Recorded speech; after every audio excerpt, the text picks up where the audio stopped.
Hello, welcome to this episode. Today we will be talking about solar inventions. Drum roll.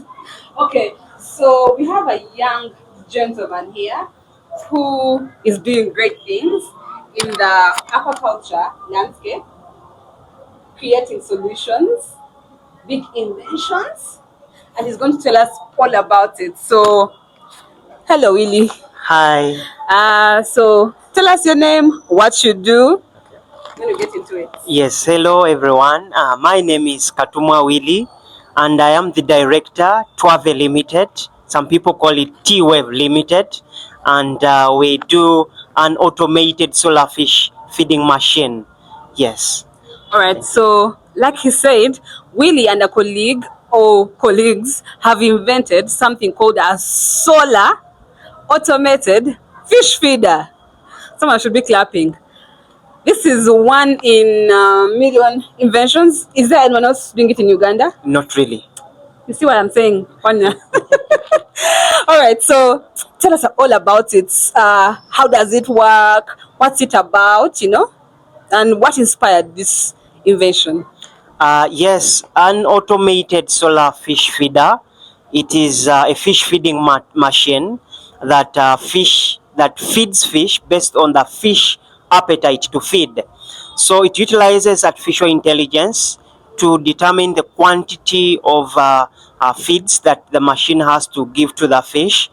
This is to ensure sustainable aquaculture farming, mainly to reduce on the feed wastage, because farmers just throw feeds on the ponds or cages, and little do they know that they are wasting, especially that feeding alone takes over 80% of the entire production cycle.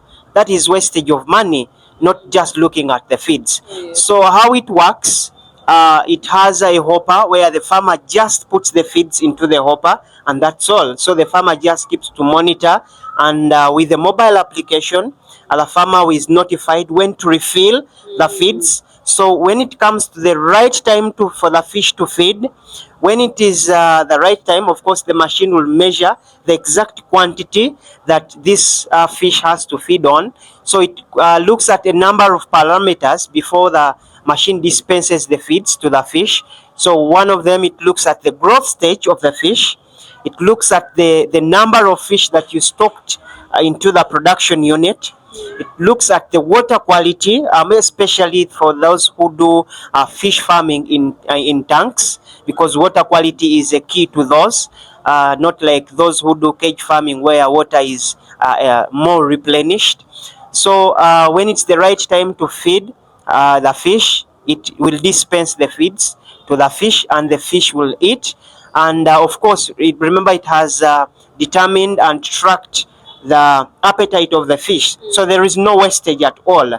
So the farmers are able to save money in terms of feeds, and that's how it gets to be very important to the fish farmers, that they are able to sustain their production units, and with time they are able to have healthier fish on the market. Yes. I'm excited, and you can see. So this solar automated fish feeder does not only save the farmer time, but it also saves them money, and it controls wastage, and it's sustainable, right? Yes. All right. So how is this invention going to change the aquaculture landscape in Uganda, especially the fact that it's using solar and not electricity? Well, when it comes to solar energy, fish farmers only just invest once buying the solar panels, and when we are selling, we sell it as a package to the farmers. And we basically encourage farmers who are in a cooperative, so that they are able to, afford the feeder. But with this feeder, these farmers are able to run their production cycles continuously. So this is just an advantage to them, because they are able to bring food on the table, at their homes. Fish is a protein source, so they are able to feed on fish, but as well, if they are doing it at a larger scale, then they are able to sell out. So we are also increasing the capacity of fish on the world, on the market. And you remember we have a deficit in the country that over 580,000 tons of fish. As a deficit, we are not having that. We are actually not meeting the demands. The demand is big, but the production is very small. And especially in this space, currently, the government has enforced very many fish farmers. Over 10,000 people, fishermen, have been chased off the lakes because, oh no, of course, they are they are exhausting the water bodies. So the government is trying to conserve the water bodies. So we are also creating other job opportunities for these people who only know about fish. They cannot do anything else. They grew knowing fish as a way of earning money.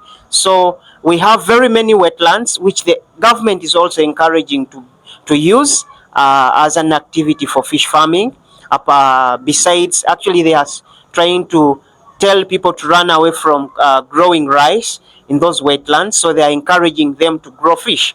So we are bringing an easier way of growing fish, because with the mobile application, even when you do not know anything about fish farming, then this chatbot is able to give you accurate knowledge.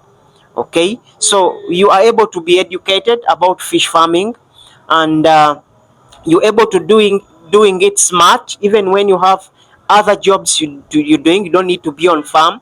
You just install it, and then you're able to monitor everything with your mobile application. The only thing you need to do is to wait for a notification to replenish, to come and refill the feeds. Wow. Yes. You heard it for yourself. But I must remind you that Uganda is one of the countries that signed the Paris Agreement. That means that we signed, as a country, we signed that we will fulfill or contribute to the sustainable development goals. This invention for me ticks all the boxes. I mean, when we come to climate change, goal 13, right? Then providing food for people, security, what other goal? There is infrastructure development. You know, all of that, and partnerships. It just ticks the boxes for all of those goals. And for me, if an invention can tick all the boxes, that means it should be adopted by, the people, the communities, but also the government should be interested, and the parties that have a hand in being able to finance such innovations or inventions. So for me, I congratulate you upon this milestone. Thank you. Because this is big. You say it is 75% complete? Yeah, it is 75% complete. And I can tell you the future of innovation or innovation in Uganda is very bright, with such young men who are passionate about what they are doing, but also passionate about solving the challenges that are affecting the common person on a daily. I mean, what more can I say to this? Closing out, Willy, tell us just one particular thing about this invention, especially that it works with solar, that's naturally harvested energy. Now, for looking at the challenges that we have in the country in regards to climate change, how is this invention, in a way, solving that? Okay, when it comes to climate change, the fact that it utilizes solar energy, there is it's solar energy. It is it does not affect the natural environment. Okay, so it is very sustainable. It is very sustainable, and it is very affordable to the fish farmers, because you do not need to suffer with the electric bills. And so it is very accommodative when it comes to even the low middle income farmers. So it is very efficient to them. The fact that actually it does not use a lot of energy, so it is able to sustain even when you have not, it has not, it maybe if even when it has been raining for over a full 2 weeks, still it has a battery which is having enough capacity to store the energy and run the entire system. So it uses very little energy, as low as 5 watts. Wow. Okay, so it is very efficient. Wow. Yes. Well, what more can I say to this? You had it for yourself. This is an invention or an innovation that's changing the aquaculture landscape in Uganda, and it's being done by young people.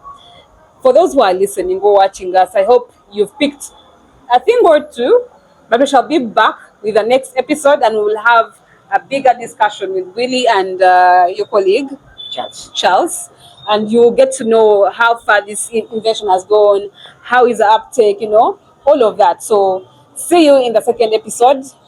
Bye bye. Bye bye. Thank you.